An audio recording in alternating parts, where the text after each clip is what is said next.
पूर्णमिदं पूर्णात् पूर्णमुदच्यते पूर्णस्य पूर्णमादाय पूर्णमेवावशिष्यते। ॐ शान्तिः शान्तिः शान्तिः। शङ्करं शङ्कराचार्यं केशवं बादरायणं सूत्रभाष्यकृतौ वन्दे भगवन्तौ पुनः पुनः। ईश्वरो गुरुरात्मेति मूर्तिभेदविभागिने व्योमवद्व्याप्तदेहाय दक्षिणामूर्तये नमः।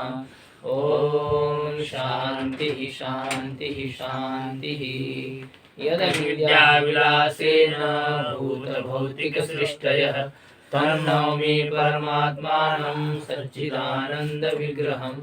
ॐ शान्तिः शान्तिः शान्तिः।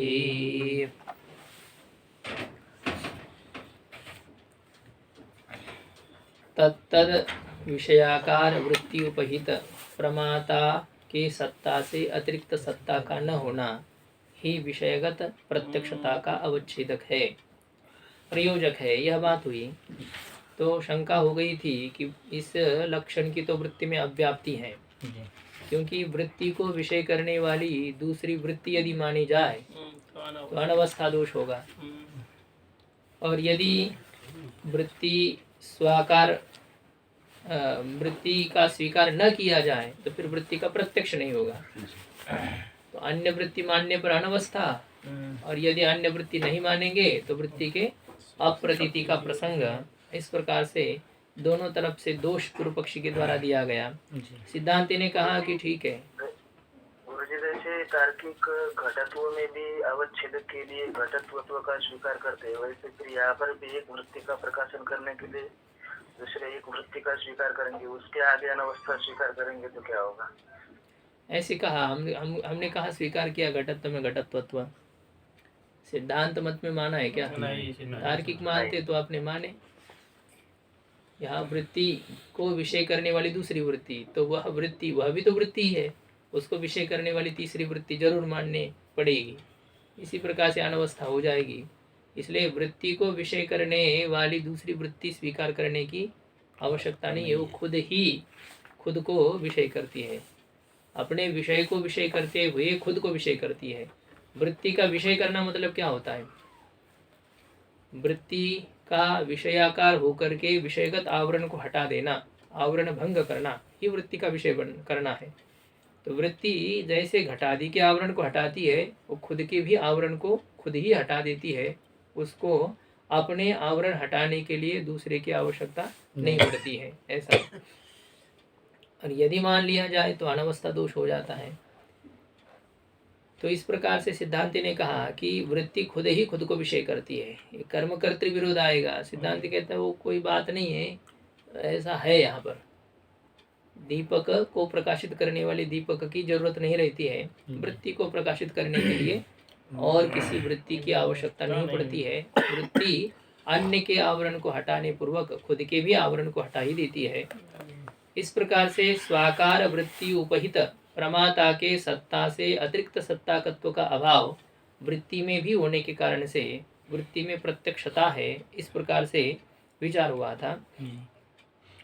तो अभी टीका में एक पंक्ति रह गई थी हमारी, रह गया मतलब ये चलेगी कि पूर्व पक्षी के शंका का समाधान जो मूल में सिद्धांति ने दिया, ठीक है। अनवस्था के भय से वृत्ति में अन्य वृत्ति की विषयता स्वीकार न करने पर भी स्व-विषयता का स्वीकार करने के कारण से स्व-विषय वृत्त्युपहित प्रमात्री चैतन्य से अभिन्न सत्ताकत्व की वृत्ति में विद्यमानता होने के कारण से अव्याप्ति दोष नहीं है।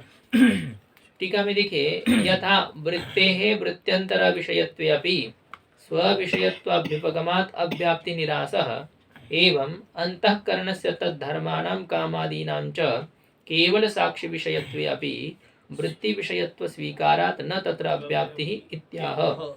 जिस प्रकार से वृत्ति में अन्य वृत्ति की विषयता स्वीकार न करने पर भी स्व विषयता का स्वीकार करने के कारण से, अब जैसे नैयायिकी विशेष को व्यावृत्त करने के लिए और किसी जाति धर्म आदि को स्वीकार नहीं करते हैं। जी तो विशेष में जिस प्रकार से वे स्वपर व्यावर्तकता मान लेते हैं, वैसे हम वृत्ति में स्वीकार कर लेते हैं। ऐसा ही है, वहाँ अलग वृत्ति मानने की क्या आवश्यकता। तो स्व-विषयत्व हम स्वीकार करते वृत्ति में, तो स्व-विषयत्व का स्वीकार करने के कारण से अव्याप्ति निरासः, वृत्ति में प्रत्यक्षता के प्रयोजक की जो अव्याप्ति थी, वो लक्षण उसमें नहीं जा रहा था, तो उसका निराकरण हो जाता है। अब जैसे वृत्ति में हो गया, इसी प्रकार से अंतःकरणस्य, अंतःकरण का प्रत्यक्ष होता है क्या हमें? नहीं होता है। अंतःकरण को हम खुद तो जानते ही है। केवल अंतःकरण का प्रत्यक्ष नहीं होता है, सुख दुख आदि गुण से युक्त रूप से अंतःकरण का प्रत्यक्ष हो रहा है। मैं सुखी हूँ, तो सुख किसका धर्म है? अंतःकरण का है। तो सुख के साथ अंतःकरण का प्रत्यक्ष हो रहा है, दुख के साथ अंतःकरण का प्रत्यक्ष हो रहा है, होता है। सुख दुख आदि का प्रत्यक्ष जब है तो अंतःकरण का भी है। हाँ, स्वतंत्र ये अंतःकरण है ऐसा तो नहीं है, गुणों के साथ। एवं अंतःकरणस्य तद्धर्माणां कामादीनां च केवल साक्ष्य विषयत्वापि। इसी प्रकार से अंतःकरण और अंतःकरण के जो धर्म है, कौन है अंतःकरण के धर्म? कामादि। उनमें केवल साक्षी की विषयता स्वीकार करने पर भी उन्हें साक्षी भाष्य कहते हैं। वेदांत मत में सुख दुख कैसे है? साक्षी भाष्य है। सुख दुख के ज्ञान को वृत्ति ज्ञान नहीं कहते हैं, साक्षी भाष्य। उसमें मतलब उसमें दो ज्ञान है ना, प्रमा ज्ञान नहीं कहना है, उसको अप्रमा ज्ञान कहना है। सुख दुख का जो ज्ञान है वो कैसा ज्ञान है? अप्रमा ज्ञान। अप्रमा ज्ञान का मतलब भ्रम ज्ञान नहीं। अप्रमा ज्ञान का मतलब होता है किसी प्रमाण से जो उत्पन्न न हो। अप्रमा ज्ञान में भी दो प्रकार है, यथार्थ अप्रमा और अयथार्थ अप्रमा। सुख दुख आदि का ज्ञान किसी प्रमाण से जन्य नहीं है, स्मृति ज्ञान किसी प्रमाण से जन्य नहीं है, और ईश्वर का ज्ञान किसी प्रमाण से जन्य नहीं है, लेकिन यथार्थ है। इसलिए इन ज्ञानों को यथार्थ अप्रमा कहा जाता है। तो इनका जो जी ये जो अंदर भी तो वृत्ति तो होती है, तो वृत्ति तो होती है, तो फिर प्रमाण तो है, वृत्ति प्रमाण हो गई ना। प्रमाण का मतलब क्या है? यहाँ पर जो चक्षुरादिक इंद्रियों के माध्यम से वृत्ति का जाना है, अनुमान आदि प्रमाण है, शब्द प्रमाण है, इनसे जन्य जहाँ वृत्ति हो तो उस ज्ञान को हम प्रमा ज्ञान कहेंगे। सुख दुख के आकार वृत्ति को होने के लिए किसी प्रमाण की जरूरी नहीं पड़ती है, न चक्षुरादिक इंद्रिय की आवश्यकता है, न लिंग ज्ञान की आवश्यकता है, न शक्ति ज्ञान के साथ पद ज्ञान की आवश्यकता है। तो किसी प्रमाण की जरूरी नहीं है वृत्ति को विषयाकार होने के लिए। अंतःकरण के धर्माकार होने के लिए वृत्ति को किसी प्रमाण की आवश्यकता नहीं पड़ती है। वृत्ति नहीं है यह हम थोड़ी कह रहे, और वृत्ति खुद प्रमाण नहीं है, वृत्ति को प्रमाण नहीं यहाँ मतलब जो विषय के अज्ञान को हटाने वाली वृत्ति है, वह वृत्ति किस प्रमाण से जन्य है? वह वृत्ति जिस प्रमाण से जन्य है, तो उस स्थल पर होने वाले ज्ञान को उस प्रमाण जनित ज्ञान कहा जाता है, प्रमा कहा जाता है। यदि घटाकार वृत्ति चक्षुरादिक इंद्रियों से जन्य है तो उसे प्रत्यक्ष प्रमाण जन्य होने से प्रत्यक्ष प्रमा ज्ञान कहा जाएगा। वह्नि का ज्ञान हो रहा है, धूम ज्ञान से जन्य है, तो अनुमान प्रमाण से जन्य अनुमिति परमात्मिका वह वृत्ति ऐसा कहा जाएगा। इसलिए वृत्ति खुद प्रमाण नहीं है, वृत्ति को आप प्रमा कह सकते हैं।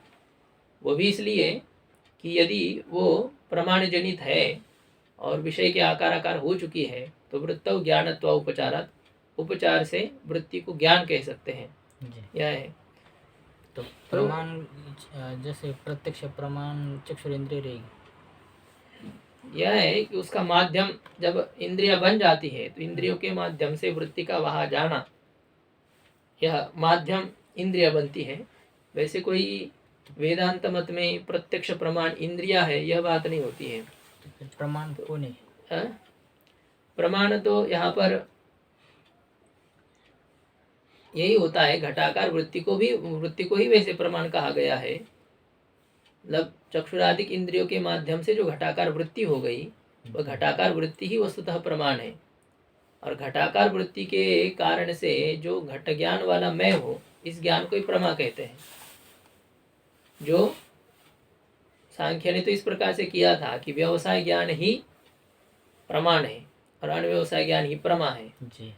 घटाकार वृत्ति का मतलब ही होता है कि अयम घटः, इस प्रकार से। वैसे तो घटाकार वृत्ति अलग है और घटाकार वृत्ति से उत्पन्न होने वाला अयम घट ये ज्ञान अलग है, किंतु अयम घटः इस ज्ञान के प्रति घटाकार वृत्ति कारण होने के कारण से दोनों में उपचार से एकत्व का प्रयोग किया जाता है कि घटाकार वृत्ति और घट ज्ञान दोनों एक ही है। तो अब ये जो घटाकार वृत्ति अथवा घट ज्ञान है, इससे मैं घट ज्ञान वाला हूँ यह ज्ञान उत्पन्न होता है। तो मैं घट ज्ञान वाला हूँ इसी को कहेंगे प्रत्यक्ष प्रमा, और घटाकार वृत्ति या उस वृत्ति से अभिन्न अयम घट यह ज्ञान, इसी को कहते प्रत्यक्ष प्रमाण। ऐसा यह है। तो पहले मैंने जो बोला उसके साथ अभी विरोध हो जाएगा कि वृत्ति को प्रमाण क्यों नहीं, आप वृत्ति को तो प्रमाण मान रहे हैं। यहाँ यह हो रहा है साक्षी भाष्य और वृत्ति ज्ञान, इसमें इस प्रकार का भेद वेदांति करता है कि यदि वृत्ति इंद्रिय जनित न हो, प्रकाशन तो हमेशा साक्षी के द्वारा ही होता है, सब विषय का प्रकाशन साक्षी ही करता है। वृत्तिस्थ चिदाभास अथवा उस चिदाभास का भी साक्षी के द्वारा खुद प्रकाशन साक्षी के द्वारा होता है, लेकिन उस पदार्थ के प्रकाशन के लिए जो वृत्ति बनती है, क्योंकि केवल साक्षी तो किसी का प्रकाशन कर नहीं सकता है, उसको वृत्ति की आवश्यकता होती है। तो वो जो वृत्ति है जो चैतन्य को अभिव्यक्त करने वाली है, वह वृत्ति यदि अनुमानादिक प्रमाणों से जन्य हो तो उसे प्रमा ज्ञान कहेंगे। वह उस स्थल पर होने वाला ज्ञान प्रमा ज्ञान है। और वह चैतन्य को अभिव्यक्त करने वाली वृत्ति यदि किसी चक्षुरादि से जन्य ना हो तो उसे साक्षी भाष्य कहेंगे उस ज्ञान को। जैसे रस्सी पर प्रतीत होने वाला सर्प साक्षी भाष्य है, सुख दुख आदि का ज्ञान साक्षी भाष्य है, क्योंकि वहाँ अंतःकरण की वृत्ति नहीं है। मतलब यह अंतःकरण की वृत्ति तो है सुख दुख आदि के ज्ञान स्थल पर, किंतु वह अंतःकरण की वृत्ति किसी इंद्रिय से जन्य नहीं है, किसी प्रमाण से जन्य नहीं है। ब्रह्म ज्ञान पर ब्रह्म ज्ञान स्थल पर भी अंतःकरण की वृत्ति का कार्य नहीं है, तो वहां पर अविद्या वृत्ति तो स्वीकार कर रहे हैं, ये अविद्या वृत्ति होने पर भी उसे साक्षी भाष्य ही कहा जाएगा, उसे वृत्ति ज्ञान इस प्रकार से नहीं कहा जाता है। जो अज्ञान को हटाने वाली जो वृत्ति है, जो अविद्या वृत्ति है, वह अज्ञान को हटाती है क्या? अविद्या वृत्ति अज्ञान को नहीं हटाती है, जबकि और आच्छादित करती है। यह हो रहा है। अयम सर्प, इस प्रकार का ज्ञान अविद्या वृत्ति ने कराया, क्या ये ज्ञान यथार्थ है क्या? उसने अज्ञान को थोड़ी हटाया। तो अज्ञान को हटाने वाली जो वृत्ति है अंतःकरण की, वह वृत्ति जहाँ पर इंद्रियादिक प्रमाणों से अनुमानादिक प्रमाणों से जन्य हो, तो उस स्थल पर होने वाले ज्ञान को परमा ज्ञान कहेंगे। ऐसे सुख दुख आदि स्थल पर नहीं है, इसलिए सुख दुख आदि का जो ज्ञान है उसे यथार्थ कहने पर भी उसे प्रमा नहीं कह सकते हैं। अप्रमा है, यथार्थ अप्रमा है। भ्रम स्थल पर मतलब अज्ञान की वृत्ति उसको विषय करती है, जिसका भ्रम हो रहा है उसको। हाँ, अज्ञान की वृत्ति एक बनी है। रज्जु का जो अज्ञान है वह अज्ञानी सर्प और सर्प के ज्ञान के आकार परिणत हो चुका है, तो वही वो अज्ञान का ही परिणाम रूप एक वृत्ति बनती है वहां पर। तो वो जैसे अंतःकरण का परिणाम वैसे अज्ञान का परिणाम है। ये स्पष्ट विचार इसका आने वाला है वेदांत परिभाषा में कि ये भ्रम स्थल पर क्या प्रक्रिया होती है, उसके ऊपर विचार करना है। अनिर्वचनीय ख्याति की जो हाँ, तो साक्षी भाष्य तो है ही वहाँ पर, ये दिया है ना आगे, प्रातिभाषिक रजत आदि संग्रह, इसमें बताएंगे। वहां पर अंतःकरण की वृत्ति नहीं है। अज्ञान ही, रज्जु का अज्ञान ही दो आकार में परिणत होता है वहां पर, सर्प और सर्प का ज्ञान, इस दो रूप में वह परिणत होता है।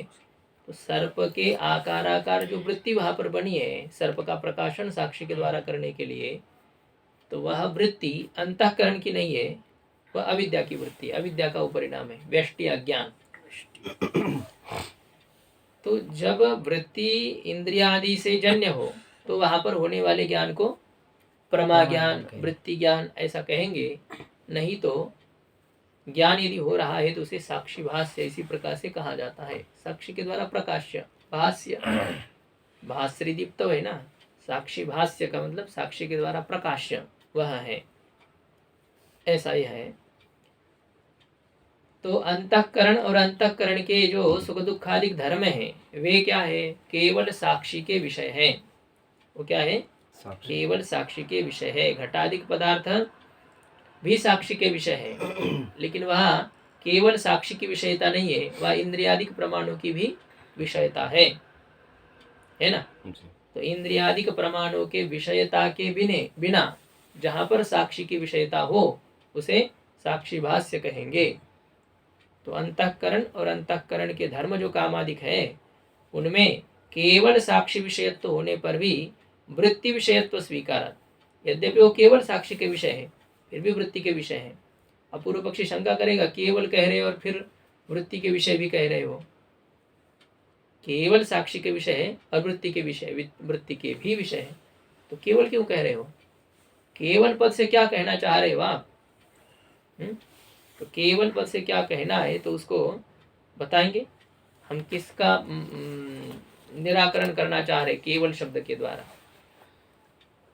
केवल साधु को ही खिलाइए, मतलब केवल का मतलब क्या होता है?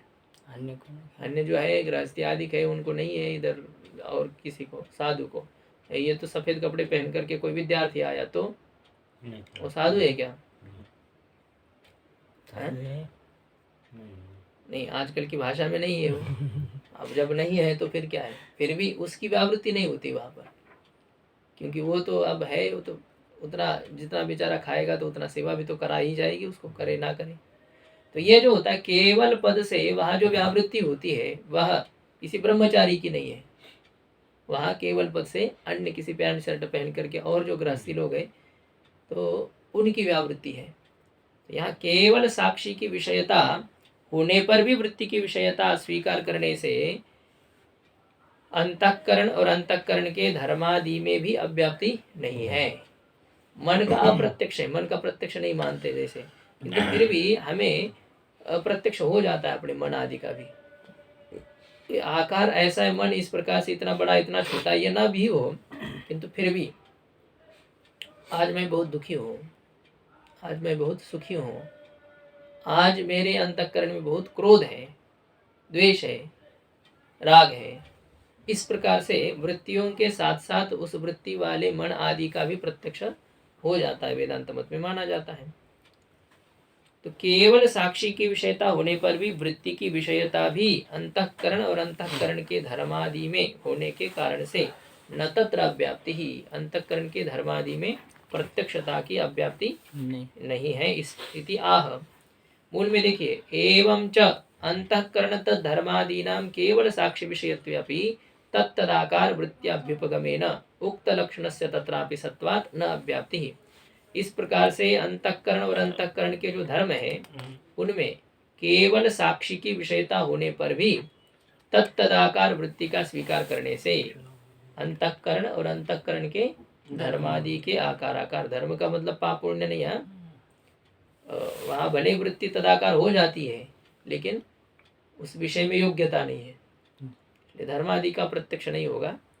बाकी सुख दुख, बुद्धि सुख दुख, इच्छा द्वेष प्रयत्न, ये 6 जो गुण हैं अंतःकरण के, तो इनका प्रत्यक्ष होगा। धर्म अधर्म और संस्कार का प्रत्यक्ष नहीं होता है। तो इसमें तत्तदाकार वृत्ति का स्वीकार करने के कारण से उक्त लक्षणस्य तत्रापि सत्वात्, ये जो लक्षण कहा है कि तत्तदाकार वृत्ति उपहित प्रमात्री चैतन्य सत्ता अतिरिक्त सत्ता कत्वा भाव, ये जो है तो ये लक्षण अंतःकरण के धर्मादि में है कि नहीं है? तो उसमें भी विद्यमान होने के कारण से न अव्याप्ति ही, उसमें अव्याप्ति दोष नहीं है। गुरु इसमें इसका प्रत्यक्ष होता है काम आदि का और धर्माधर्म का नहीं होता है, उसमें क्या ऐसे भी निगमन है? अब नहीं होता है जो अनुभव, ये फल बल कल्प है। पहले कहा था योग्यता अयोग्यता का हम कैसे निर्णय करें, दोनों में भी तो अंतःकरण धर्मत्व तो समान है। ये मूल में ही शंका थी, इसका कहा था कि आप देखो कैसा आपको अनुभव क्या आ रहा है, ये ऐसा क्यों वैसा क्यों, इस प्रकार से नहीं है। कभी कुछ जैसा है वैसा स्वीकार करना पड़ता है, उसकी अपनी अपनी स्वरूप ही वैसा रहता है। जल ठंडा क्यों है, अग्नि गर्म क्यों है, वो वैसा है, उसका अपना स्वभाव है। धर्मादि का स्वभाव ही है कि जो कि प्रत्यक्ष होने योग्य नहीं है, भले ही अंतःकरण के धर्म है। और सुख दुख आदि का ऐसा यह है कि वे प्रत्यक्ष होने योग्य है, उनका स्वभाव ही ऐसा है। हमें सुख दुख ये तो पता चलता है, हमें सुख हो रहा है दुख हो रहा है, बाकी ये काम आदि ये कैसे पता चलेगा? क्यों नहीं चलता है? काम मेरे अंतःकरण में है, क्रोध मेरे अंतःकरण में है, द्वेष मेरे अंतःकरण में, पता नहीं चलता है क्या? चलता है ना। हाँ, पुण्य हो रहा है, पाप हो रहा है, और कितना है, कैसा है, ये कोई पता नहीं है। पुण्य पाप का हमें ज्ञान नहीं है, नहीं तो हम बताते कि मेरे पास इतना पुण्य शेष है अभी, इसलिए ये भी कुछ कर दूंगा, पाप कुछ किसी हमें परेशान कर रहा है, 2-4 थप्पड़ या तो हटा भी दो इसको, तो भी कोई ज़्यादा मेरा पाप पुण्य खर्चा नहीं होगा, क्योंकि मेरे पास बहुत पुण्य है। कितना पुण्य है कितना पाप है हमें क्या पता है? नहीं पता चलता है जरूर। उसका क्या अनुमान होता है क्या फिर? किसका? पाप पुण्य का? हाँ, अनुमान से पता चलेगा, और प्रत्यक्ष से भी पता चलता है कि है, मतलब अस्तित्व का पता चलता है, नहीं तो फिर कहेंगे कि हो गया है, बस इतना यह है। हाँ, वैसे तो आप अनुमान ही कह सकते हो उसको, प्रत्यक्ष क्या कहना, क्योंकि आप सुख दुख भोग रहे हो, तो इसका मतलब है कि मैं मुझ में जरूर पुण्य है, मेरा जरूर पाप है, इसके कारण से मैं झेल रहा हूँ, ये तो आप अनुमान ही कर रहे हो, नहीं होता है प्रत्यक्ष। लेकिन ये प्रत्यक्ष समान इतना सुदृढ़ है ना, हमको ये जरूर पता है कि हमने ये ऐसा किया था, कहते भी ना हमने क्या पाप किया था जो कि हमारे साथ इस प्रकार से घट रहा है। उन पाप और पुण्य रहते हैं ना, दोनों एक साथ ही है ना। कोई ऐसा है उसमें आपको सुख की जो मात्रा अनुभव में आ रही है, उसमें कोई दुख भी तो रहता है, पूरे अनुकूलता थोड़ी रहती है आपके, कुछ ऐसा है ही, कुछ न कुछ रहेगा। 10 लाख की गाड़ी खरीदी और थोड़ा बहुत कुछ स्टिकर कहीं न कहीं निकल गया था, कुछ था, अरे पता नहीं ये किसी ने बदली करके ये जो हमारे तरफ आई क्या, को ये होगा, कुछ न कुछ उसमें मिला हुआ जरूर रहेगा, जाएगा ही। हाँ, ये तो ठीक है, ये कोई विषय के आधार पर सुख होता है तो हम समझते पुण्य किया या पाप किया, लेकिन हम बैठे हैं, कुछ हुआ नहीं है और अपने आप हम उदास है, हमें पता नहीं है कारण क्या है, या अपने आप हम सुखी है, हमें पता नहीं है कोई कारण क्या है, तो ये भी पुण्य पाप का ही फल क्यों है। नहीं, और कोई दूसरा कारण ही नहीं होता है उसको।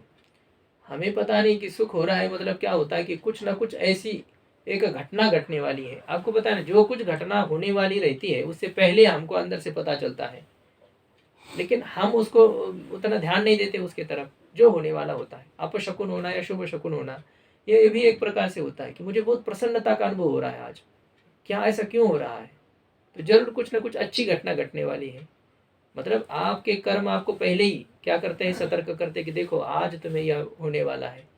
और कभी कभी ऐसे अंदर से आपको लगता है कि जरूर कुछ ना कुछ अनिष्ट होने वाला है, कहते ना आज मन नहीं लग रहा है, क्या हो गया, तो घर में फोन करते, ठीक ठाक तो हो ना, है कि नहीं। तो यह हो जाता है कि पहले से ही कुछ ना कुछ हमें पता चल जाता है, तो होने वाले घटना के कारण से भी पहले ही उस सुख का, जैसे सूर्योदय से पहले अरुणोदय होता है, सुख का उपभोग जब आपको करना है उससे पहले ही कुछ ना कुछ ऐसी वृत्ति पैदा हो जाती है कि अब आपको सुख को झेलने के लिए जाना है, या तो आपको बहुत बड़ा दुख आने वाला है, तो उससे पहले आपको सतर्क किया जाता है। एक नैसर्गिकता इसमें रहती है, लेकिन हम सीधा समय आने पर फिर ये हो जाता है, तब सतर्क हो जाते हैं। पूरा बिल्कुल 8 पर काटा आने पर फिर सुप्रभाव निकलते हैं। मतलब वो जो होता है ना कि वो उसी समय पर हम ये कर लेते हैं जो होता है हमारा। तो सतर्क तो हमें पहले से कर रही थी घड़ी, लेकिन फिर ये हो जाता है ऐसे। हाँ, तो तत्तदाकार वृत्ति का स्वीकार करने के कारण से उक्त लक्षण से तत्रापि सत्वात, उसमें अंतःकरण और अंतःकरण के धर्मादि में भी कहे गए लक्षण की विद्यमानता होने के कारण से न अव्याप्ति, उसमें अव्याप्ति नहीं है। अब यहाँ ये है कि अंतःकरण तद धर्मादीनाम, आदि नाम, आदि से किसको लेना है, टीका में कह रहे हैं आदिना प्रातिभाषिक रजतादि संग्रह। आदि शब्द से प्रातिभाषिक जो रजत है जी और सर्प है, पुरुष है, जल है, तो इन सब का संग्रह कर लेना है। ये भी ऐसी ही है। इसमें केवल साक्षी की विषयता होने पर भी तत्तदाकार वृत्ति रहती है। वो अंतःकरण की भले ही ना हो, लेकिन अविद्या की वृत्ति उसमें होती है, इसलिए उसमें प्रत्यक्षता है। ये सर्प में भी प्रत्यक्षता है। सर्प ही सामने नहीं तो सर्प में प्रत्यक्षता कैसे? हम कहते सर्प उत्पन्न हुआ या अनिर्वचनीय सर्प है वहां पर, उसके आकार आकार वृत्ति हमारी बन रही है। और वो ऐसी है कि वृत्ति जिस समय बन रही है ना, वृत्ति और वृत्ति का विषय दोनों एक साथ उत्पन्न है वहां पर। वहां ये नहीं कि सर्प पहले और बाद में आपको दिखाई दिया, या तो पहले ज्ञान है और बाद में सर्प हुआ, या पहले सर्प है और बाद में ज्ञान हुआ, ऐसा नहीं। वहां सर्प और सर्प का ज्ञान दोनों एक साथ उत्पन्न होते हैं। दोनों अज्ञान का परिणाम है, और दोनों का जो आविर्भाव है, दोनों का जो बोध है, वो एक साथ ही है। दोनों एक साथ ही हो जाते हैं। सुख और सुख का ज्ञान, ये नहीं कि सुख पहले हो गया बाद में हमें पता चला। सुख और सुख का ज्ञान ये साथ ही है। सर्प और सर्प का ज्ञान साथ ही है। ऐसे ही होता है। मतलब उसको अज्ञात सत्ता नहीं रहती है, ज्ञात सत्ता वाले ही है प्रातिभाषिक पदार्थ। ज्ञात सत्ता वाले ही सुख दुखादि के हैं। क्या कह रहे हैं? जैसे इसका घटादि का प्रकाशन साक्षी कर रहा है व्यक्ति के माध्यम से, तो चिदाभास क्यों नहीं करता है? किसका प्रकाशन? घटादि का प्रकाशन। हाँ, मतलब जैसे अयम घट है। हाँ, वही तो चिदाभास मतलब साक्षी भास है, साक्षी के द्वारा करना। चिदाभास का प्रकाशन और साक्षी का प्रकाशन कोई अलग नहीं। चिदाभास ही प्रकाशन कर रहा है ना। चिदाभास के प्रकाशन को ही साक्षी का प्रकाश कह रहे हैं, क्योंकि वो क्या है, चिदाभास का क्या मतलब है, उसका विचारी का क्या है, पीछे वाला है ना। अच्छा, वो भी तो जड़ कह दे ना। हाँ, जड़ तो है वो, लेकिन साक्षी के क्या है, चेतन भी कह सकते हैं, नहीं जड़ कह सकते उसको। हाँ? चेतनता भी नहीं है पूरी पूरी, और जड़ता भी नहीं है, ऐसा उसमें है ना चिदाभास में। तो इसलिए उसका प्रकाश जो होता है उसे भी साक्षी का ही प्रकाश मानना है। साक्षी प्रकाश कर रहा है। कोई व्यक्ति खिला रहा है, जैसे किसी आपके आश्रम में मालिक ने कह दिया भंडारा करो, और आप सबको खिला रहे हो, तो आप खिला रहे हो क्या? खिलाने वाले पीछे है ना। हाँ, आप उसमें माध्यम बन रहे हो, बस इतना है। तो आपके द्वारा खिलाया जाना, वो आपके मालिक के द्वारा खिलाया जाना हुआ कि नहीं? हालांकि आपका मालिक कभी ऐसा सत्कार्य नहीं करने वाला, लेकिन एक कह रहा हूं मैं, इस प्रकार से यदि हो जाए तो स्वामी जी आपने तो प्रतिबिंब तो वो तो चिदाभास तो जड़ बताया था ना, जैसा प्रतिबिंब आईने में होता है। चित्तवत आभासते, चेतन जैसा प्रतीत होता है तो जड़ ही, बात तो सही है, लेकिन चेतन जैसा है ना, तो इस कारण से वह है। अब वो भी करेगा, चिदाभास भी प्रकाशन कर रहा है, लेकिन इतनी चैतन्य की उसमें स्वरूपता है, समान रूपता है, तो जिसके वजह से उसके माध्यम से साक्षी करा रहा है, अपने झूठे रूप से साक्षी उसको उस कार्य को संपन्न कर रहा है। तो उसका प्रकाशन और साक्षी का प्रकाशन हाँ यद्यपि अलग है। आपको बोला है कि चिदाभास केवल अपने एक विषय को प्रकाशित कर सकता है, वो खुद का प्रकाशन नहीं कर सकता है, वो वृत्ति का प्रकाशन नहीं कर सकता है, उसका प्रकाश संकुचित है। हर एक की अपनी अपनी शक्ति है। आपको बोला था विधायक आपको 5 लाख दे सकता है पूरी ताकत लगा करके, और आपको 10 करोड़ चाहिए, अब उसकी पूरी संपत्ति बेच करके नहीं दे सकता है वो, इसके लिए किसी मंत्री की जरूरत पड़ेगी ना। तो वैसे ही ये है, चिदाभास के पास प्रकाश तो है, कुछ सामर्थ्य तो है, वृत्ति के पास भी सामर्थ्य है और साक्षी के पास भी सामर्थ्य है। वृत्ति की अपेक्षा से चिदाभास में अधिक सामर्थ्य है, चिदाभास की अपेक्षा से साक्षी के सामर्थ्य की तो बात ही क्या है। संपूर्ण दुनिया का सामर्थ्य साक्षी का है कि नहीं? तो इसलिए क्या हो रहा है कि वृत्ति केवल आवरण को हटा पाती है, उसका प्रकाशन नहीं कर पाती है। चिदाभास जिस वृत्ति ने जिसका आवरण हटाया, बस उसका प्रकाश कर पाता है, और बस उसका प्रकाश खत्म हो गया, कृतकारी हो गया वो, अभी हम और कुछ नहीं कर सकते। फिर वृत्ति का प्रकाशन करने के लिए, चिदाभास का प्रकाशन करने के लिए खुद साक्षी को ही आना पड़ता है, या खुद साक्षी उसका प्रकाशन करता है। यह बात होती है। तो विचार आप क्या बोले थे, कहाँ से? मैं बोल रहा था कि जैसे चिदाभासी केवल क्यों नहीं प्रकाशन करता है साक्षी हाँ, तो के उसमें माध्यम से। चिदाभास ही केवल क्यों नहीं करता है? हाँ, तो केवल तो है, उसमें सामर्थ्य कम है, और जितना सामर्थ्य वो तो बेचारा लगा ही रहा है। तो बस उतना तो हो रहा है, लेकिन बाकी जब उसकी बस की बात नहीं रहती है तो फिर तो ऊपर वाले को ही आना पड़ता है ना। या किसी सामान्य शासन की बात नहीं चलती है तो वहाँ केंद्र का शासन लागू होता है कि वहाँ पर पुलिस आदि का नहीं चल रहा है तो फोर्स बुलानी पड़ती है, मिलिट्री बुलानी पड़ती है। वो तो फिर लाठी से बात नहीं करते, वो गोली से बात करते हैं, तो सब सीधे हो जाते हैं। तो उस प्रकार से यह होता है, फिर साक्षी को ही आना पड़ता है जब नहीं कुछ बन रहा है तो पूरा पूरा प्रकाशन। अब ऐसा कोई पदार्थ नहीं कि जिसका साक्षी प्रकाशन नहीं कर पाएगा, ये सबका प्रकाशन हो रहा है। स्वामी जी तो ये वृत्ति जड़ है, लेकिन वृत्ति में जो साक्षी का प्रतिबिंब है वही चिदाभास है। जी, अच्छा, चित्तवत उसकी प्रतीति होती है, चेतन सा वह लगता है, ऐसा है वो जड़। प्रतिबिंब है उसका, जिसका जो प्रतिबिंब होता है वो तो उसके जैसा ही चमकीला होता है, ऐसा है। मणि की जो प्रभा है तो वो तो वैसी चमकीली है ना। एक घट का छाया और मणि की छाया, मणि का प्रतिबिंब, इसमें अंतर है कि नहीं? दोनों के अंतर होता है। वो तो उस पदार्थ की अपनी विशेषता होती है। तो उसके नकली जो भी होते हैं ना, वो नकली की भी कोई बहुत कीमत होती है। कोई नकली पदार्थ की भी किसी असली पदार्थ की अपेक्षा से कई गुना अधिक कीमत रहती है, होता है कि नहीं? नकली हीरा है और असली घट है तो किसकी कीमत ज्यादा है? हीरा की कीमत ज्यादा है। नकली भी तो क्या है, हजारों में उसकी कीमत है। और असली भी क्यों ना हो, और घटों की कितनी कीमत है? 100 रुपए, 150 रुपए, उससे भी जैसा होगा उससे है, उसके ऊपर है। तो यह है, तो वो क्योंकि नकली किसका है, वो उसका नकली है ना, हीरा का नकली है वह, इसलिए उसमें विशेषताएं तो रहती है।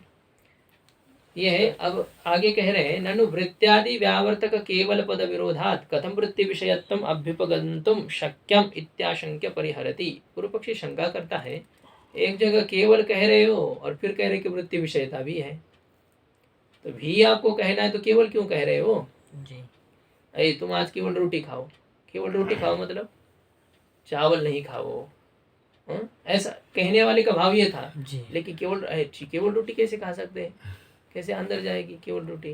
तो केवल का मतलब होता है कि सब्जी मत खाओ, ये थोड़ी है, सब्जी नहीं, दूध आदि है, दही है, या और कुछ चीजें हैं, चावल है, कोई मीठा है, उसको मत खाओ, पकौड़ी है उसको मत खाओ, केवल सब्जी रोटी खाओ, केवल रोटी खाओ, ऐसा ये भाव होता है। अब पूर्व पक्षी यही नहीं समझता है, वो कहता है कि वृत्त्यादि का व्यावर्तक जो केवल पद है, केवल साक्षी विषय, केवल का मतलब वृत्ति का भी जो विषय ना हो, ऐसा पूर्व पक्षी समझ रहा है। तो वृत्त्यादि को व्यावृत्त करने वाला जो केवल पद है, उस केवल पद के साथ विरोध होने के कारण से कथम वृत्ति विषयत्वम अभ्युपगन्तुम शक्यम, वृत्ति की विषयता स्वीकार करना कैसे शक्य है, इस प्रकार की शंका करके परिहार करते हैं इसका। जी, सिद्धांत कहता है कि केवल पद वृत्ति के निराकरण के लिए नहीं है, अपितु इंद्रिय अनुमानादि प्रमाणों का जो व्यापार है उसके निवृत्ति के लिए है। टीका में देखिए, केवल पदम न वृत्ति नरासार्थम, केवल पद वृत्ति के निराकरण के लिए नहीं है, अपितु इंद्रिय अनुमानादि प्रमाण। अब इनको भी गौण प्रमाण तो कह ही देते हैं, प्रमाण स्वरूपा वृत्ति के प्रति ये कारण होने के कारण से इनको भी प्रमाण शब्द से कह देते हैं। इंद्रिय अनुमानादि प्रमाण व्यापार, इंद्रिय अनुमानादि जो प्रमाण है, इनके व्यापार की निवृत्ति के लिए केवल पद दिया गया है। केवल रोटी, चावल आदि, मीठा, पकौड़ी आदि के निवृत्ति के लिए दिया गया है, या सब्जी की निवृत्ति के लिए। ऐसे यहाँ पर केवल पद वृत्ति के निराकरण के लिए है नहीं, इंद्रिय अनुमानादि प्रमाणों के व्यापार की निवृत्ति के लिए है। अतः न तद विरोध, इसलिए क्या है कि केवल पद के साथ विरोध नहीं है। तद विरोध तेन विरोध तद विरोध, केवल पद के साथ कोई विरोध नहीं है। इतिहास इस प्रकार से सिद्धांति कहता है। देखिए मूल में न जैसे यहाँ गौण प्रमाण इसको कहा, तो वृत्ति को मुख्य प्रमाण कहा, फिर ऐसे कोई प्रयोग आता है इसको गौण कह रहे। अब वृत्ति ही तो हो रही ना, घटाकार वृत्ति ही तो है। मैं घट ज्ञान वाला हूँ, यह हो गए प्रत्यक्ष प्रमा। अब यह यदि प्रत्यक्ष प्रमा है तो इस प्रत्यक्ष प्रमा की उत्पत्ति किससे हुई है, कौन है इसका जनक? वृत्ति है। वृत्ति है ना, घटाकार वृत्ति या घटाकार वृत्ति से गौण रूप से अभिन्न घट ज्ञान, यह जो है घट ज्ञान, तो अब उस घट ज्ञान को भी यदि प्रत्यक्ष प्रमा का कारण मानेंगे तब तो फिर तो ये क्या हो जाएगा, प्रत्यक्ष प्रमा भी ज्ञान रूपी करण वाली हो जाएगी, जी लेकिन अनुमान आदि के समान। तो इसलिए यहाँ यह है कि वृत्ति ही प्रमाण है, घटपट आदि के आकार आकार वृत्ति ही प्रमाण है, बीच में व्यापार भले ही हो। जी अयम घट ये क्या है, व्यापार है, और घट ज्ञानवान अहम इसे कहेंगे प्रमा, ऐसा है। तो व्यापारवत असाधारणम कारणम करणम, इस दृष्टि से घट ज्ञान रूपी व्यापार वाली जो घटाकार अंतःकरण की वृत्ति है, वह घटाकार अंतःकरण की वृत्ति ही प्रत्यक्ष प्रमा है, ऐसा ये हो जाएगा।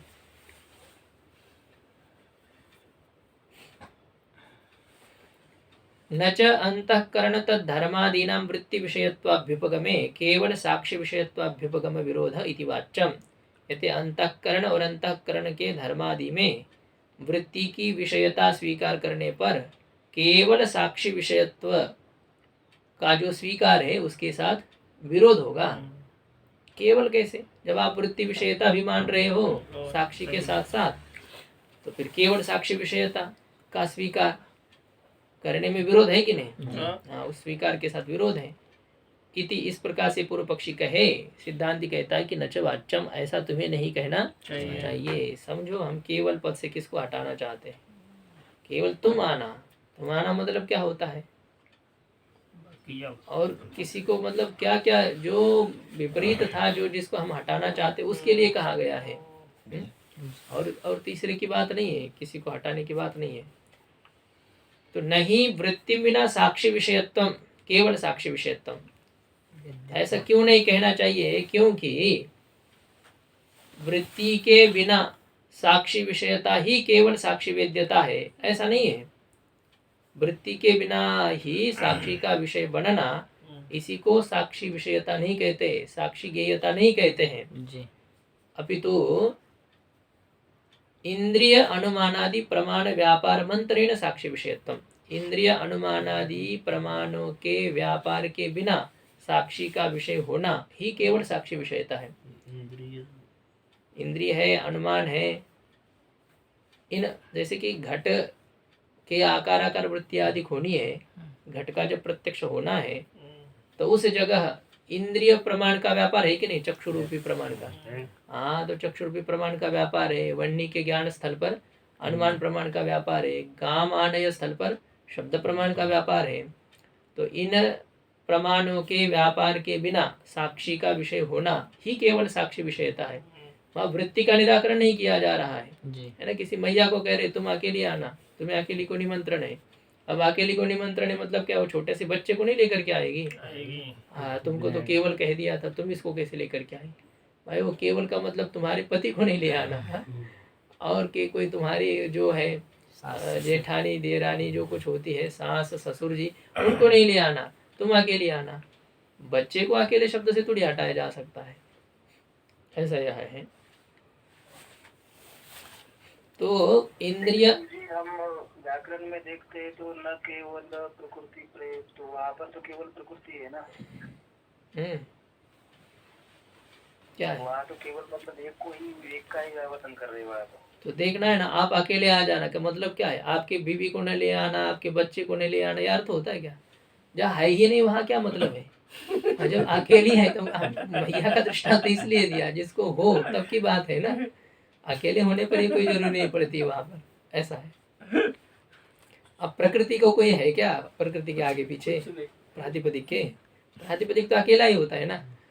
और पद प्रत्यय भी जो होता है वो भी अकेला ही होता है। इसलिए वहाँ केवल शब्द का अर्थ ऐसा संकुचित नहीं करना है। सर्वे ब्राह्मणा भुज्यंताम, जहाँ नहीं बनता है वहाँ संकोच किया जाता है। केवल का सब जगह ऐसा नहीं करना है कि कुछ ना कुछ लेने के लिए रहता है। उदाहरण आपको दे दिया केवल रोटी खाना, इसका अर्थ ये नहीं होता है। ऐसा है, मैंने केवल जल पिया है सुबह से, तो केवल पिया सही बात है, और कुछ नहीं किया। तो अब और क्या करना है? केवल जल पिया मतलब नहीं भोजन नहीं किया, फलाहार तो कस करके किया, कई बार चाय भी पी लिया, तो क्या केवल पद से हम केवल भोजन को हटाना चाहते हैं क्या? न। हो सकता है ना केवल जल ही पिया है और कुछ नहीं किया है। तो ऐसे सब जगह पर केवल पद का संकोच नहीं किया जाता है। अब यहाँ पर कर रहे हैं कि ये इसको केवल कह करके हम उसको नहीं हटाना चाहते हैं, वृत्ति विषयता को। हम इंद्रियादिक प्रमाणों के व्यापार का निराकरण करना चाह रहे हैं। और इसलिए कहते अतः एव। अब ये जो हमने अर्थ कहा ना, इस अर्थ के विषय में पद्मपादाचार्य जी की सम्मति को कहते हैं। टीका में कहा सोक्तार्थे पद्मपादाचार्य सम्मतिम आह। हमारे द्वारा कहे गए अर्थ के विषय में पद्मपादाचार्य भगवान भाष्यकार के जो शिष्य हैं, पद्मपादाचार्य, सुरेश्वराचार्य, त्रोटकाचार्य और हस्तामलकाचार्य, जो भाष्यकार भगवान के प्रमुख 4 शिष्य थे, उसमें ये थे पद्मपादाचार्य जी। उसमें मतलब वैसे देखा जाए तो ये सुरेश्वराचार्य जी तो बाद में शिष्य बने, लेकिन बाकी में ये सबसे ज़्यादा विद्वान माने जाते हैं पद्मपादाचार्य जी।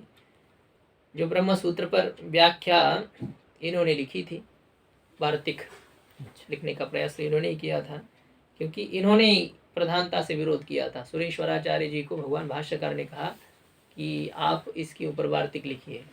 उन्होंने कहा कि ये तो कर्मकांडी अभी आया है यहाँ संन्यास में, लेकिन संस्कार तो पूरे कर्म के ही है, वो नहीं लिख पाएंगे निष्पक्ष भाव से, इसलिए इनको आप आज्ञा कर रही उचित नहीं है। मतलब ये नहीं कहा कि हमको आज्ञा करना चाहिए था आपको, हम इतने योग्य होते हुए आप उनको कह रहे हैं, लेकिन यह उन्होंने कह दिया ऐसा। भाष्यकार भगवान ने कहा कोई बात नहीं, आप लिखिए। तो जो है आपको बता चुके हैं। तो ये पद्मपादाचार्य जी ने वैसे तो पूरे ब्रह्म सूत्र पर व्याख्या लिखी थी, लेकिन वो उनके मामा द्वैती थे, उन्होंने जला दी किसी बहाने से। तो अब वो तो रोने लगे कि हमने अपने गुरु के वचनों का तिरस्कार किया, उनके ऊपर शंका की को कुछ, इसके कारण से ये सब कुछ हो गया। भाष्यकार भगवान को कहा कि ऐसा हो गया, इतनी हमने मेहनत की बेकार हो गई। भाष्यकार भगवान ने कहा कोई बात नहीं, जो 4 सूत्रों की व्याख्या तुमने मुझे सुनाई थी वो अभी याद है, उसको लिख लो।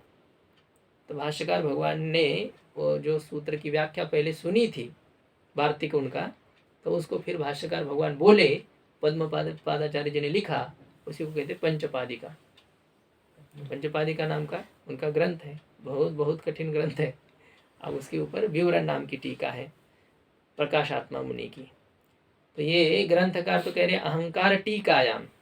इन्होंने पद्मपादाचार्य जी की ही बात कही है। वैसे तो पद्मपादाचार्य जी ने जहाँ पर अहंकार का निरूपण किया है, उस अहंकार के निरूपण की जो टीका है ना, उसकी व्याख्या जो विवरण है, तो उस विवरण में प्रकाशात्मा मुनि ने भी अहमाकार अंतःकरण की वृत्ति स्वीकार की है। मैं क्या, ये अंतःकरण की वृत्ति है, अंतःकरण के आकार वृत्ति है, अहमाकार अंतःकरण की वृत्ति केवल मैं, इस प्रकार के आकार वाली अंतःकरण की वृत्ति होती है। मतलब कहने का भाव है कि अंतःकरण का धर्म है कि नहीं अहंकार, तो उसकी आकार वृत्ति हो जाती है। संशय की आकार वृत्ति है, निश्चय की आकार वृत्ति है। ये सब वृत्ति बड़े आचार्यों ने स्वीकार की है, इसलिए ये बात हम नहीं कह रहे, आचार्य जी ने भी कहे है। इस प्रकार से अपने अर्थों में बड़े आचार्य की सहमति को, सम्मति को कह रहे हैं।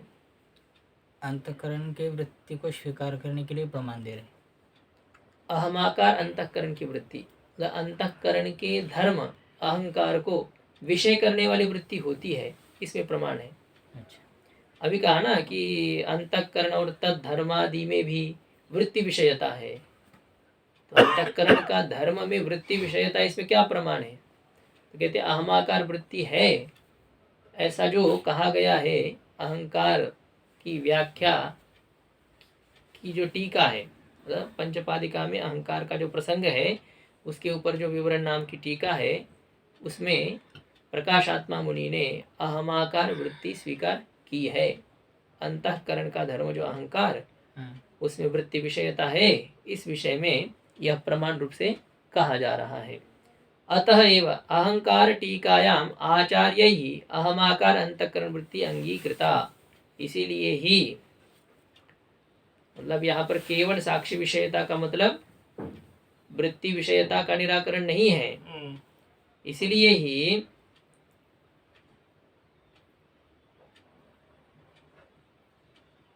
यतः अभी जोड़ेंगे नीचे, अतः इसलिए है तो अतः से पहले यतः होना चाहिए, तो यतः जोड़ेंगे टीकाकार। तो अतः एव अहंकार टीकायाम, इसीलिए ही अहंकार टीका ये बात आपको कही कि चतुस्सूत्री के ऊपर जो पंचपादिका नाम की व्याख्या और उस पंचपादिका नाम के व्याख्या में जो अहंकार का निरूपण और उस अहंकार के निरूपण के ऊपर जो विवरण है, विवरण नाम की टीका है, तो इस टीका में आचार्य ही प्रकाशात्मा मुनिवर्य ही अहमाकार अंतकरण वृत्ति अंगीकृता, अहमाकार अंतकरण की वृत्ति स्वीकार की है, ऐसा यहाँ है। अब ये पद्मपादाचार्य जी की भी सम्मति इसलिए है कि लिखा तो विवरणकार ने, लेकिन अब उन्हीं की ही व्याख्या जब वे कर रहे हैं तो उन्हीं के अभिप्राय को उन्होंने प्रकाशित किया है। इसलिए लिखने वाले भले ही प्रकाशात्मा मुनि है, लेकिन भाव पद्मपादाचार्य जी का है। तो इस अहमा स्वामी जी, ये प्रकाशात्मा मुनि माने अभी हो, बहुत पहले हो गए ना, उन्हीं के शिष्य थे पद्मपादाचार्य। साक्षात शिष्य की तो बात नहीं है, लेकिन है बहुत पुराने हैं, क्योंकि जो प्रधान वेदांत के आचार्य माने जाते हैं मूर्धन्य आचार्य, उसमें इन तीनों का नाम है सुरेश्वराचार्य जी, प्रकाशात्मा मुनि और वाचस्पति मिश्र। ये बहुत तगड़े भाष्यकार भगवान के बाद में बड़े बड़े आचार्य वेदांत के स्वीकार किए जाते हैं, तो उसमें ये है। अब सुरेश्वराचार्य जी और ये तो एक ही हो गए, क्योंकि प्रकाशात्मा मुनि और उनका कोई अलग मत नहीं है। मतलब जो है ना, बिंब प्रतिबिंबवाद, आभासवाद और अवच्छेदवाद। तो बिंब प्रतिबिंबवाद और आभासवाद, ये तो अवच्छेदवाद के बारे में कोई विवाद नहीं, वो तो है वाचस्पति मिश्र जी का। लेकिन ये जो बिंब प्रतिबिंबवाद है, ये जहाँ तक है ये इसका है, प्रकाशात्मा मुनि का है। और आभासवाद की प्रक्रिया ये होनी चाहिए सुरेश्वराचार्य जी की। तो है, उनकी टीका तो लिख रहे हैं, लेकिन कुछ अपने मतभेद भी अवान्तर रहते हैं। प्रतिबिंब का स्वीकार दोनों ने भी किया, सुरेश्वराचार्य जी भी कर रहे हैं, प्रकाशात्मा मुनि भी कर रहे हैं, लेकिन उस प्रतिबिंब को सत्य मानना या प्रतिबिंब को मिथ्या मानना है, इसके ऊपर विचार है। तो कोई प्रतिबिंब को मिथ्या मानते हैं। अब पंचदशी की सब प्रक्रिया ऐसी है कि आभासवादी है, इसमें आभास मिथ्या है, इसी को लेकर के चिदाभास सब मिथ्या है।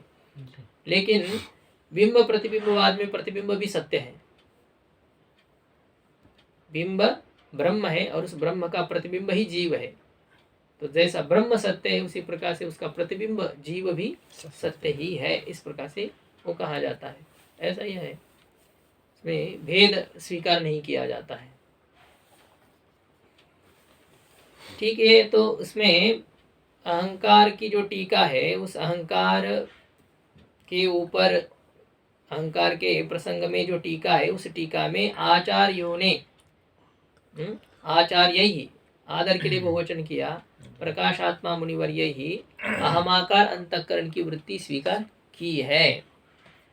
और अतः एव च प्रातिभाषिक रजत स्थले रजताकारा अविद्या वृत्ति सांप्रदायिक ही अंगीकृता। और इसलिए ही कहते हैं प्रातिभाषिक रजत स्थल पर रजत के आकाराकार अविद्या की वृत्ति सांप्रदायिकों के द्वारा स्वीकार की जाती है।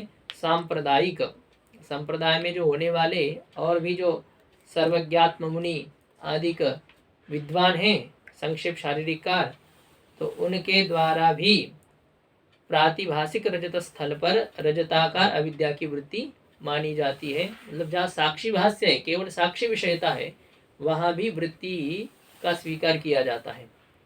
वृत्ति का निराकरण नहीं है साक्षी भाष्य स्थल पर। अभी तो वृत्ति के जनक जो प्रत्यक्ष आदि प्रमाण है, उनके व्यापार का निराकरण है। वो वृत्ति वहाँ पर बाहर आकर के किसी के आकार है, ऐसा नहीं है, यह कहा जाता है।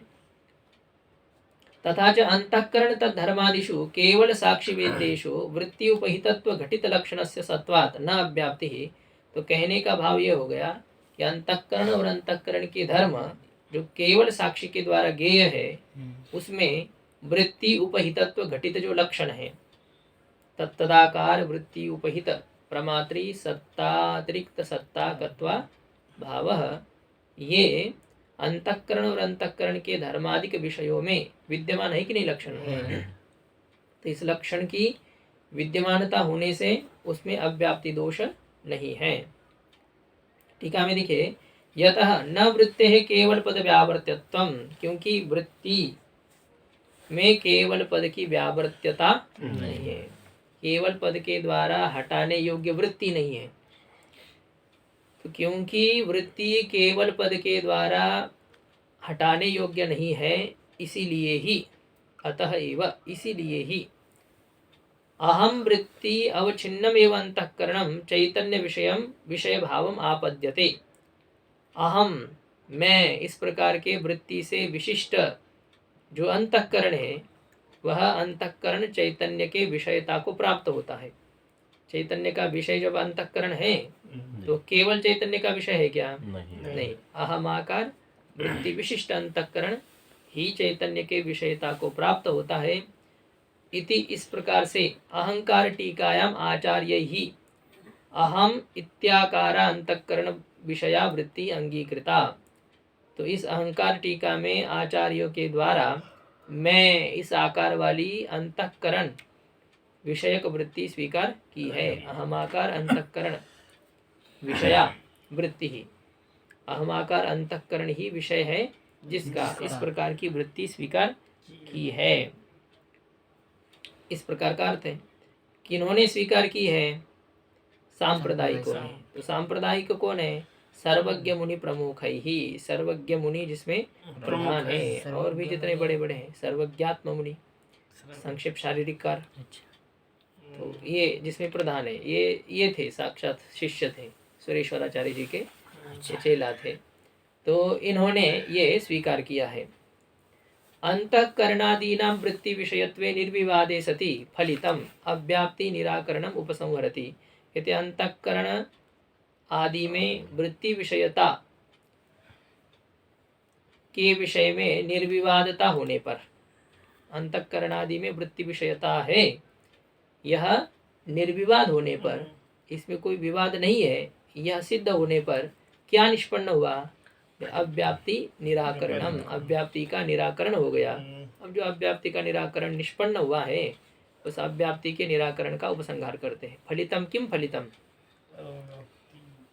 किम फलितम, अव्याप्ति निराकरणम फलितम, अव्याप्ति का निराकरण जो निष्पन्न हुआ तो उसका भी उपसंहार करते हैं। तो उसका उपसंहार कर दिया कि अंतःकरणा के धर्मादि में साक्षी की विषयता होने पर भी वृत्ति उपहितत्व घटित लक्षण की विद्यमानता होने से अव्याप्ति नहीं है।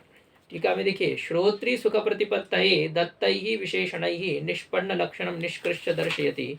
श्रोता के सुख के, श्रोता को सुख से ज्ञान के लिए, यह कहो, श्रोता को सुख से ज्ञान हो, इसलिए दिए गए जो विशेषण हैं, उन दिए गए सभी विशेषणों से निष्पन्न हुआ जो लक्षण है, उस निष्पन्न लक्षण को निष्कृष्य दर्शयति, उसका निष्कर्ष करके, अर्थात उसको परिष्कृत करके, उसको सभी विशेषणों से युक्त करके उसे दिखाते हैं कि अभी तक हमारा क्या विचार हुआ है। यह नहीं तो सब विषय भाव श्रोता की बुद्धि में विषय नहीं आया है अभी तक, इसका मतलब क्या? अब अभी ये तो आप ही निर्णय करेंगे, सुनने वाले आप ही है। वो आया नहीं ऐसा नहीं होता कि आगे पीछे विषय छूट जाते हैं ना।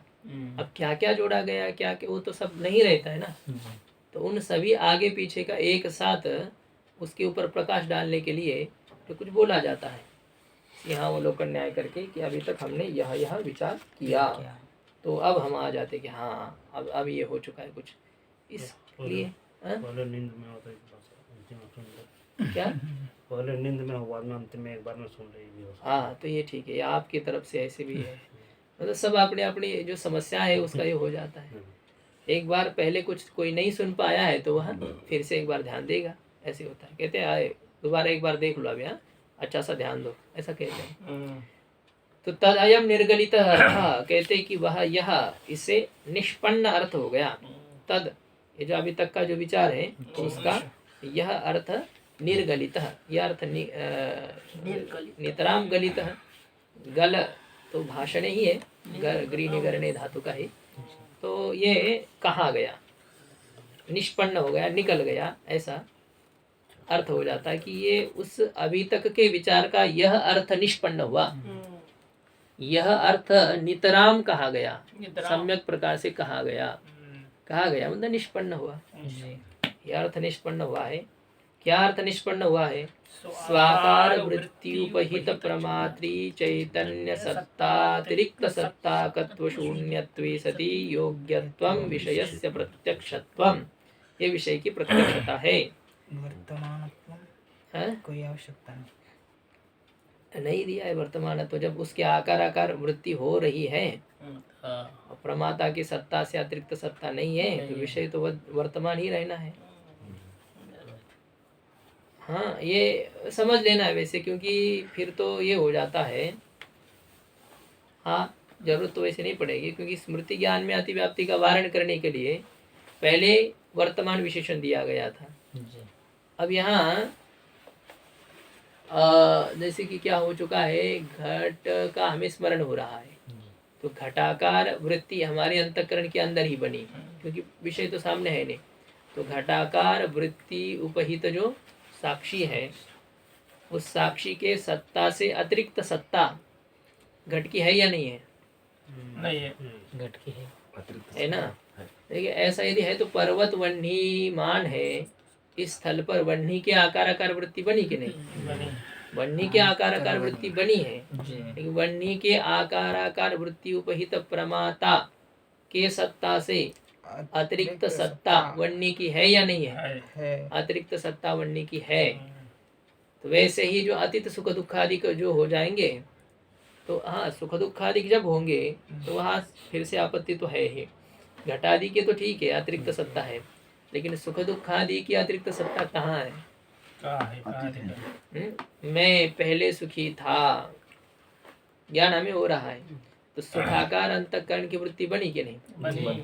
सुखाकार अंतःकरण वृत्ति उपहित जो प्रमात्री चैतन्य है, उस प्रमात्री चैतन्य के सत्ता से अतिरिक्त सत्ता सुखादि की है? स्मृत विषयभूत, स्मृति के विषयभूत सुख दुख आदि की नहीं है।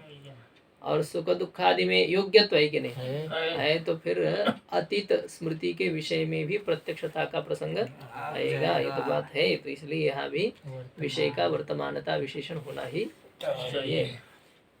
तो स्वाकार वृत्ति, स्व के आकार अर्थात तत्त विषयाकार वृत्ति से उपहित प्रमात्री चैतन्य के सत्ता से अतिरिक्त सत्ता से युक्तता से रहित होते हुए, अतिरिक्त सत्ता से युक्त न होते हुए योग्य होना ही विषयगत प्रत्यक्षता है।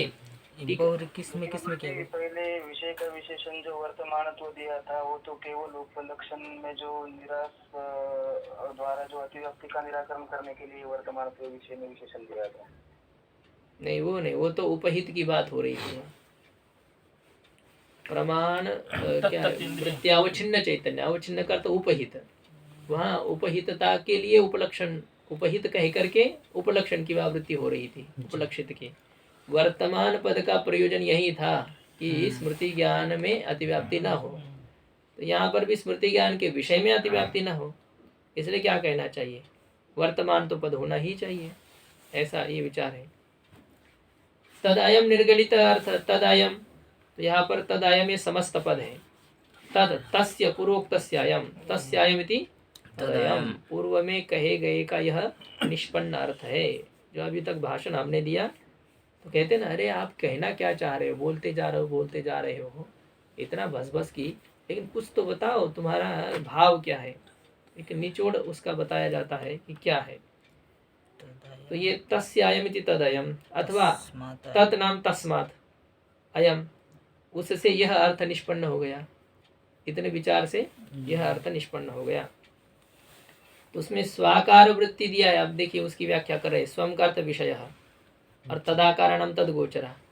तो विषय को विषय करने वाली जो वृत्ति, विषय को विषय करने वाली वृत्ति, नहीं तो अखंड ब्रह्माकार हो जाए, इसका मतलब क्या है? फट जाएगी ना वृत्ति, तो विषय करना है, इतना ही। वृत्ति पर्वत की आकार हो जाती है, मतलब क्या है? पर्वत को विषय करती है, निकली हुई इतनी इतनी वृत्ति है चिनगारी जैसे, वो इतने बड़े पर्वत का आकर कैसे धारण कर सकती है, उसके विषय करने वाली। तो विषय को विषय करने वाली जो वृत्ति, उससे उपहित जो प्रमात्री चैतन्य, उससे उपहित कौन है? प्रमात्री चैतन्य। और उस प्रमात्री चैतन्यम तद रूपा या सत्ता, प्रमात्री चैतन्य ही स्वरूप है जिसका, प्रमात्री चैतन्य की स्वरूप भूता जो सत्ता, और तद अतिरिक्ता सत्ता यस्य, उस प्रमात्री स्वरूप सत्ता से अतिरिक्त सत्ता है जिसकी, उसे क्या कहेंगे? वह है स्वाकार वृत्ति उपहित प्रमात्री चैतन्य सत्ता, अतिरिक्त सत्ता कहा, वह अतिरिक्त सत्ता वाला है। और तस्य भावः अतिरिक्त सत्ताकत्वम, तो अतिरिक्त सत्ताकत्वम चाहिए या नहीं चाहिए? नहीं चाहिए। हाँ, अतिरिक्त सत्ताकत्वम तेन शून्यत्वे सति, उस अतिरिक्त सत्ता से युक्तता से रहित होते हुए, तेन शून्यत्वे सति की व्याख्या कर रहे हैं, तद अतिरिक्त सत्तावत्व रहितत्वे सति, उससे अतिरिक्त सत्ता से, सत्ता की युक्तता से रहित होते हुए जो प्रत्यक्ष की योग्यता है, वही प्रत्यक्ष व्यवहार प्रयोजक इत्यर्थ। वही क्या है? प्रत्यक्ष व्यवहार का प्रयोजक है, उसी को आप प्रत्यक्ष कहेंगे। इस प्रकार से ज्ञानगतस्य ज्ञेयगतस्य च प्रत्यक्षत्वस्य प्रयोजकम उक्तम, इस प्रकार से ज्ञानगत प्रत्यक्षत्व का, ज्ञेयगत प्रत्यक्षत्व का प्रयोजन कहा। तो क्या कहा फिर उसका भी एक बार कह दीजिए। कहते तत्र तादृश वृत्त्यवच्छिन्न चैतन्यस्य तादृश विषयावच्छिन्न चैतन्याभिन्नत्वं ज्ञानगत प्रत्यक्षत्व प्रयोजकम। तादृश यानी तत्तदाकार, या नहीं है तादृश विषय। तो क्या है? तादृश वृत्त्यवच्छिन्न चैतन्यस्य तादृश विषयावच्छिन्न चैतन्याभिन्नत्वं, नहीं है क्या है? नहीं है उसमें। तादृश वृत्त्यवच्छिन्न चैतन्यस्य तादृश विषयावच्छिन्न चैतन्याभिन्नत्वं, ये नहीं दिया है? मैंने लिखा है इधर। को ले जाना पड़ेगा। तादृश वृत्त्यावच्छिन्न चैतन्यस्य तादृश विषयावच्छिन्न चैतन्याभिन्नत्वं ज्ञानगत प्रत्यक्षत्व प्रयोजकम। ठीक है। इसमें तो तादृश वृत्त्यावच्छिन्न का मतलब क्या है? तत्तद विषयाकार वृत्त्यावच्छिन्न चैतन्य का तादृश विषय मतलब योग्य वर्तमान विषयावच्छिन्न चैतन्य के साथ अभिन्नता ही क्या है? यही प्रयोजन, ज्ञानगत प्रत्यक्षत्व का प्रयोजक है। और इसी प्रकार से आगे तादृश विषयस्य, क्या है आगे? तादृश विषयावच्छिन्न चैतन्याभिन्नत्वं, तादृश विषयस्य तथा भूत प्रमात्री चैतन्याभिन्नत्वं विषयगत प्रत्यक्षत्व प्रयोजकम। तो तादृश विषयस्य, अब हमारे में तो बहुत लंबी पंक्ति नहीं है इसमें। तादृश विषयस्य तथा भूत प्रमात्री चैतन्याभिन्नत्वं, तादृश मतलब वही तत्तदाकार योग्य वर्तमान विषय, योग्य वर्तमान विषय का तथा भूत चैतन्य का मतलब तत्तदाकार वृत्ति उपहित प्रमात्री चैतन्य, उसकी अभिन्नता ही विषयगत प्रत्यक्षत्वस्य प्रयोजकम, वो विषयगत प्रत्यक्षत्व का प्रयोजक है। इति विवेकः, इस प्रकार से यहाँ पर ये समझना चाहिए। दोनों का प्रत्यक्षता का प्रयोजक अलग अलग है। तत्र प्रत्यक्षस्य विषयस्य प्रत्यक्ष ज्ञानम चैतन्यमेव तच्च अनादि इति संयोग आदि सन्निकर्षादीनां क्व विनियोग इति अपेक्षायामाह। कहते प्रत्यक्ष का, प्रत्यक्ष विषय का जो ज्ञान है, प्रत्यक्षस्य विषयस्य, प्रत्यक्ष जो विषय है उसका प्रत्यक्ष ज्ञान क्या है? चैतन्य ही है। प्रत्यक्ष विषय का प्रत्यक्ष ज्ञान तो चैतन्य ही है और वह तो अनादि है। इसलिए संयोग आदि सन्निकर्षों का कहाँ उपयोग है? संयोग, संयुक्त, तादात्म्य आदि सन्निकर्षों का कहाँ उपयोग है? ये अपेक्षा होने पर कहते हैं मूल में तत्र संयोग संयुक्त तादात्म्यादीनां सन्निकर्षाणां चैतन्य अभिव्यंजक वृत्ति जनने विनियोगः। इसमें संयोग संयुक्त तादात्म्य, तादात्म्य भिन्न तादात्म्य, ये जो सन्निकर्ष है इनका चैतन्य के अभिव्यंजक जो वृत्ति है, चैतन्य को अभिव्यक्त करने वाली जो वृत्ति है, उस वृत्ति के उत्पत्ति में उनका उपयोग है। चक्षु का घट के साथ संयोग है, इसलिए क्या होती है? घट का प्रकाशक जो चिदाभास है उसको अव्यक्त करने वाली जो वृत्ति है, उस वृत्ति के उत्पत्ति में चक्षुरादिक इंद्रिय और चक्षुरादिक इंद्रियों का जो संयोग संबंध उनका उपयोग होता है। तो वृत्ति को भी उत्पन्न करने में इसका उपयोग है। हाँ, वृत्ति को उत्पन्न करना है। वृत्ति को बाहर जब निकलने के लिए, वृत्ति उत्पन्न नहीं होती है ना, वृत्ति उत्पन्न होती है, वृत्ति नष्ट होती है। चक्षुरादिक इंद्रियों के माध्यम से वृत्ति उत्पन्न होती है। तो उस वृत्ति के उत्पत्ति में इनकी भूमिका है, इनका उपयोग है।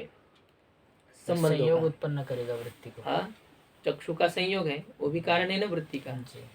चक्षु का संयोग नहीं होता तो वृत्ति घटाकार होती, नहीं। और चक्षु का संयोग, चक्षु नहीं होती तो चक्षु का संयोग नहीं होता। यह संयोग, आदिक सन्निकर्ष और इंद्रिय, ये सभी वृत्ति के उत्पत्ति में इनका उपयोग है।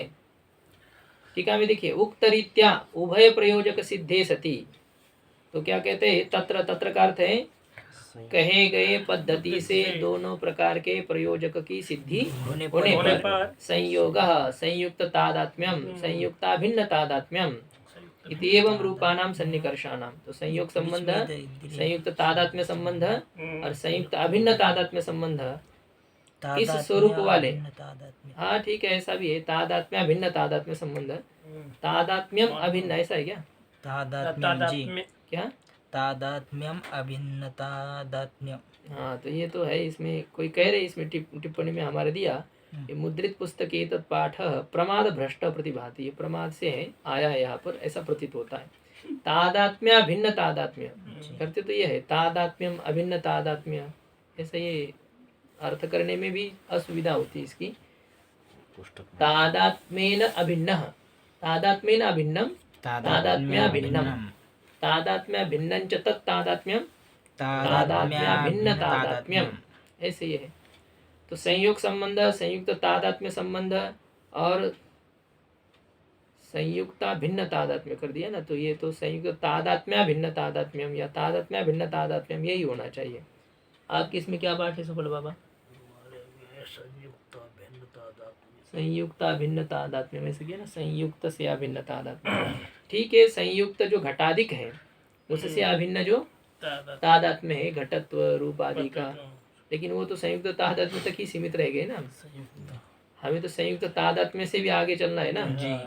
तो संयुक्त अभिन्न तादात्म्य कहने से कैसे काम चलेगा?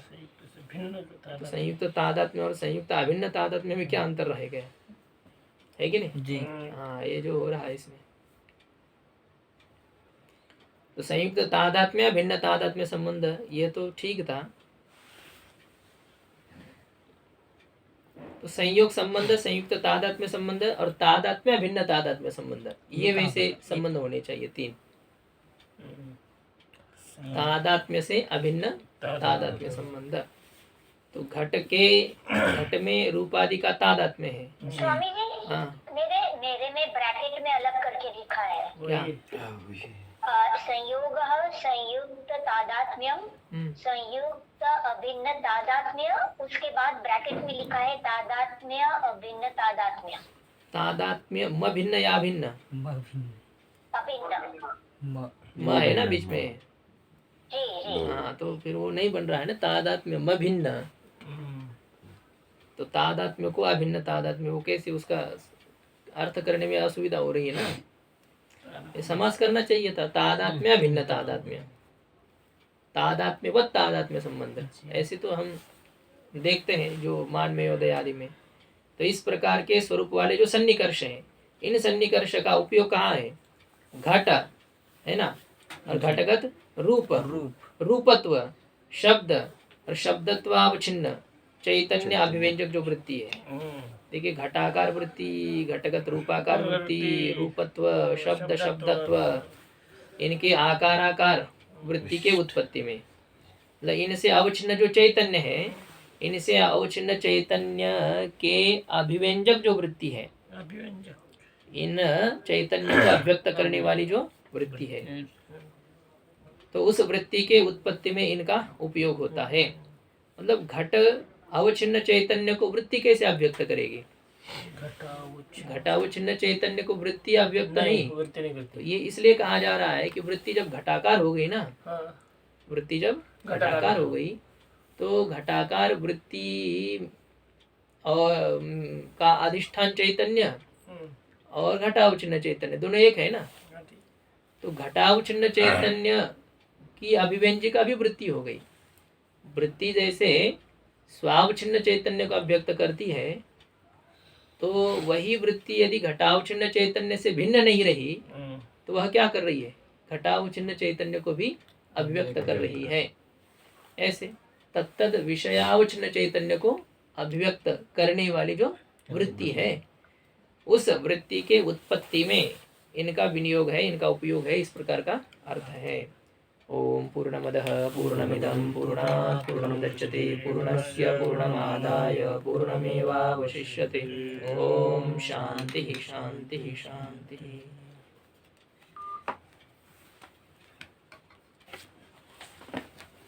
तादात्म्य भिन्न तादात्म्य संबंध का घटना